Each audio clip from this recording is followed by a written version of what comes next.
Hello, friends. This is another episode of the program Empire of Lies, in which we discuss manipulation and disinformation in the Russian media. Tomahawk as a political signal. What Skabeeva is really explaining to the world. Russian airwaves have once again broadcast a signal that Europeans should hear not as propaganda, but as a revelation.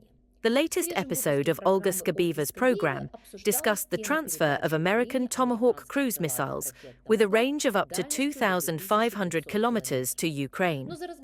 But behind the talk of missiles lay not a military, but a political manifesto, a warning and simultaneously blackmail aimed at the West. The nearly 10-minute segment doesn't simply report news, it constructs a new picture of the world where Russia is the last rational actor, the United States is the source of chaos, and Europe is a weak-willed extra whose decisions only add fuel to the fire. 1. The Tomahawk as a symbol of a new phase of war. For the viewer, Skabeeva creates a simple chain. Zelensky asks for missiles. Trump hesitates. Moscow warns of irreversible consequences. This logic is intended to convey the idea that the supplies are not an act of support, but a direct provocation by Russia. The entire plot is built on the idea that the Tomahawk issue is not a technical one, but a moral one. If the US agrees, they will allegedly take a step toward global catastrophe. The presenter presents the threat as a natural reaction, turning escalation into a form of reasonable defense. Thus, nuclear rhetoric gains respectability. We don't threaten, we warn. 2. Peace through fear. The logic of blackmail disguised as diplomacy. As Skabeeva recounts, the American president literally says, "If the war isn't settled, I'll send them Tomahawks." This phrase, picked up by the presenter, becomes the cornerstone of the narrative.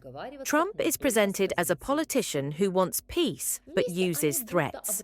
Russia is presented as an interlocutor willing to negotiate, but only from a position of strength. Together, they seem to form a new realist tandem, contrasted with a weak and hypocritical Europe. Thus, a new concept gradually takes shape in Russian rhetoric, a partnership of nuclear realists, where blackmail becomes diplomacy and missiles become a negotiating argument. 3.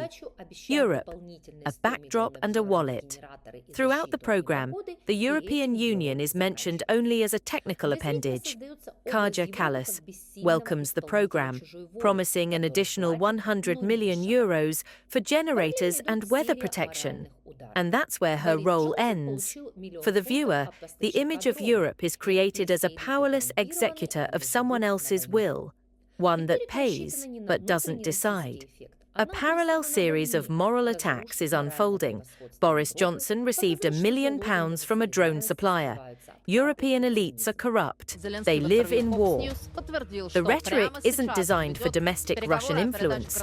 It's aimed externally to destroy Europe's moral superiority and to demonstrate that behind the slogans of solidarity lie kickbacks and cynicism. In an interview with Fox News, Zelensky confirmed that he is currently negotiating the transfer of Tomahawk cruise missiles with a range of 2,500 kilometers.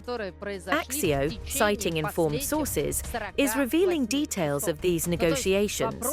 The issue was allegedly discussed during 2 emergency phone calls between Zelensky and US President Trump, which took place over the past 48 hours. Well, that is, the issue was discussed all weekend. Trump himself stated that ending the Ukrainian war is unlikely to help him get to heaven. And, in fact, the American president is no longer convinced that he is destined for heaven. Although, according to Trump himself, he has done an extraordinary amount to improve people's lives. There are no specifics regarding the Tomahawks. Trump has now promised to discuss the issue with the Russian president. 4. Ukraine as a tired supplicant. Zelensky, as Skabeeva portrays it, isn't a leader but a man on the verge of hysteria, bombarding Trump and Macron with phone calls, begging for weapons. Kyiv is portrayed as both a victim and a source of risk. It's asking for Wunderwaffe to drag Europe back into escalation.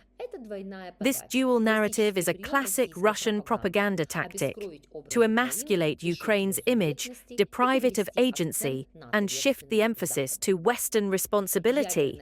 5. Nuclear shadow as a means of control. The main emotional climax is the reminder that Tomahawks can carry nuclear warheads. After the launch, they say in the studio, "No one will know whether they're conventional or not." The subtext is clear.